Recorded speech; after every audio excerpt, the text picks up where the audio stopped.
So here's a few news stories. So Google their AI is Gemini, as you probably know, they're a large language model, and they're trying to make agents like Salesforce has already made.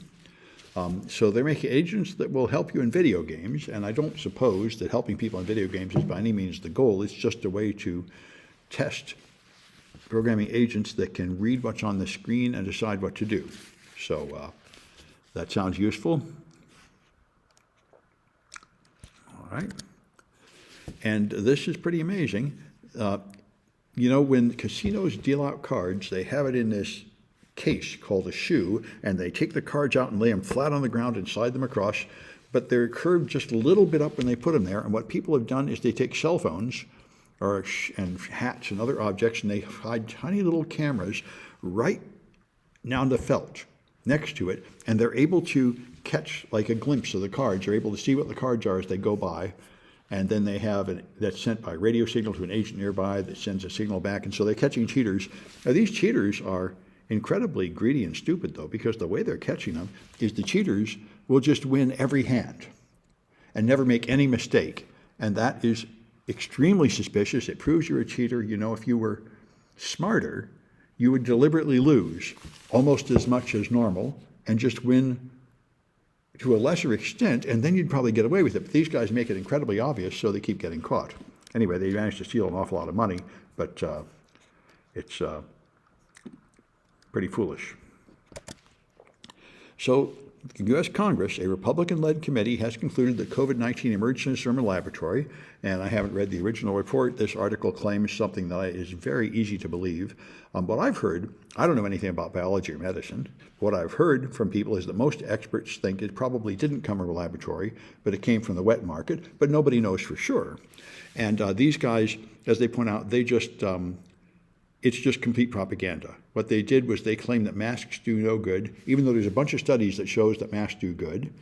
And they've decided certain conditions. They're political conclusions. Political conclusions are coronavirus came from a lab, and masks do no good, and the lockdowns were useless, and the vaccine is unsafe to use, and all that stuff. And they just decided to, make arguments in favor of these things based on bad faith and lack of evidence or faulty evidence. It sounds very plausible. It's pretty much the kind of propaganda we see all the time from Trump. He's at it again, claiming that he's going to make health care better than Obamacare, when he doesn't even have it yet, and he couldn't come up with it in the last 4 years. So, this is the dystopia we're headed for, with a corrupt government that just pushes out propaganda and lies and tries to punish anybody who dares to tell the truth. So we'll see how far it goes. There are dark comets. This is news to me. My understanding of a comet, and I think this was the usual one, is that if you have a rock that doesn't ever emit gas and make a tail you can see, that's just an asteroid. But if it has a tail, then it's a comet because it has some stuff on the surface that evaporates. But what they found is there are comets that do not produce a tail you can see, but they accelerate. So the material leaving is causing them to speed up, even though the material is dark or in shadow or for some reason is not visible. So that's interesting. There are dark comets. OpenAI is having a campaign of launching a new product every day this month or for some period of time. And this one was interesting. They have an initial launch of an AI for writing and coding that is supposed to have, I think, 2 people working together and an AI over here, a side-by-side interface, so users can collaborate more. I guess one user and an AI. Users can collaborate more seamlessly with the AI. Unlike the traditional chat interface, it opens in a separate window. It actually sounds like a relatively small improvement then. And I think this is what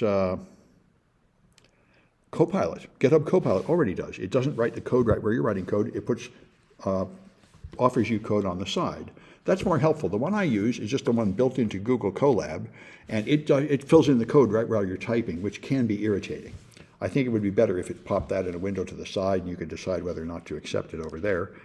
But it is moderately useful. So this is incredible, and Macy's stock went down because this shows incredible lack of diligence on their part.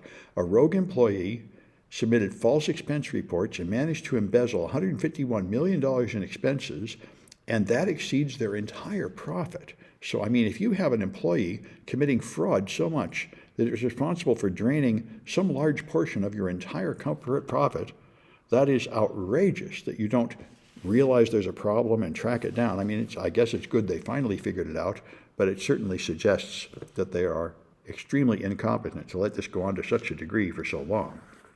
Anyway, let's deny this garbage. Right, so you probably heard, I've talked about it before,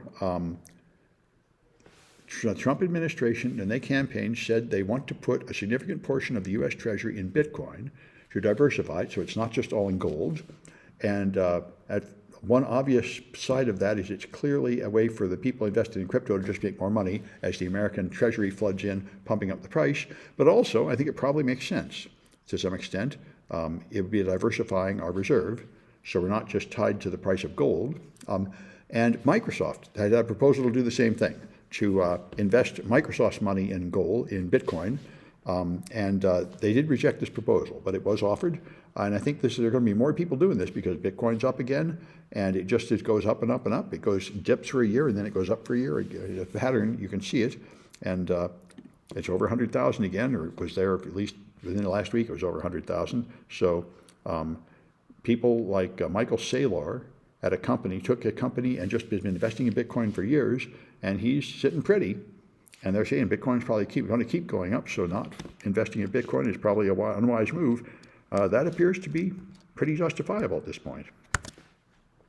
So the InfoWars was sold to The Onion, but they took it back to court and protested it, and the judge has rejected it on, I'm afraid, pretty good grounds. I think it would be hilarious, so I'd love to see it sell to The Onion, but the judge said this property is being sold, and the money is going to be used to pay off the debts. He owes an incredible amount of debts he can never pay. I think the people he slandered about their children being killed in a school shooting won something like $1 billion. So he owes people a ton of money, and therefore it is the duty of the court to oversee the sale of assets to make the most money possible to pay his debtors. And they said The Onion is not really paying the largest amount possible for this property, which I suppose is true. I would assume Ben Shapiro or some billionaire on Trump's team or something would pay more. And so the judge says we're going to go back and have another auction or something and try to get more money out of it, which probably is the responsible thing to do from a financial point of view, although we're deprived of the entertainment of it selling to The Onion, unless they can actually raise enough money. But I would imagine that the mega billionaires, somebody will cough up enough money to outbid The Onion. So Cruise was GM's attempt to make self-driving taxis, but they had some scandals over the last year where they ran over people and hurt people. Not sure if they killed anybody, but they certainly trapped some woman under the car, and their license to drive them was suspended, their permit, and they've just given up. And these guys went and found there's a parking lot in San Francisco somewhere. All the Cruise taxis are just sitting there abandoned forever. They've abandoned the project. They're just accepting a loss and giving up on it, letting Waymo have it, and I guess Tesla's going to have it, but GM has decided there's just no point to this. This is not working. This is going nowhere. So they're abandoning it. And I don't know what they're going to do with all these self-driving taxis. I don't know if you can sell them for regular cars or what, but right now they're just sitting in a parking lot, abandoned somewhere. So, all right. Well, those are all news articles I wanted to show you.